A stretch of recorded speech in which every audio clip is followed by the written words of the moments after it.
قرضے کے تعلق سے نا ایک سوال ہے، پہلے بھی کئی ویڈیوز پہ بن چکی ہے کہ ہم نے کسی کو قرض دیا ہوا ہے اور وہ قرض اگر بندہ نہیں دیتا، اگر ہم نے اسے زکوٰۃ کی نیت سے معاف کر دیا تو کیا ہماری زکوٰۃ ادا ہو جائے گی یا ہمیں وہ پیسے کی زکوٰۃ نکالنی پڑے گی یا نہیں،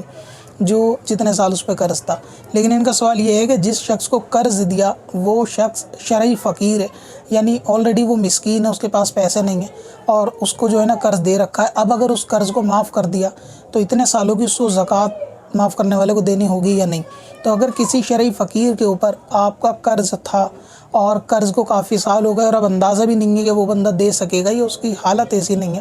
تو اگر اس کے قرض کو معاف کر دیا جائے گا تو اس رقم پر زکوٰۃ نہیں دینی ہوگی اور اتنے سال جتنے سال کا وہ قرض تھا وہ تمام سالوں کی زکوٰۃ جو ہے وہ معاف ہو جائے گی۔ آپ یہ سمجھیں کہ وہ مال جو ہے نا وہ ضائع ہو گیا، اور مال جو ضائع ہوتا ہے اس پہ زکوٰۃ نہیں ہوتی۔ تو اگر یہ مسکین یا غریب تھا تو اس پہ زکوٰۃ پھر قرض معاف کرنے پہ نہیں دینی۔ لرن فاسٹ، جیسا کہ نام سے ہی ظاہر ہے کہ اس آپشن کے ذریعے آپ علم دین فاسٹ وے میں سیکھ سکتے ہیں۔ اس فیچر میں ای میل پر پوچھے گئے لوگوں کے سوال جواب کو ایڈ کیا جاتا ہے۔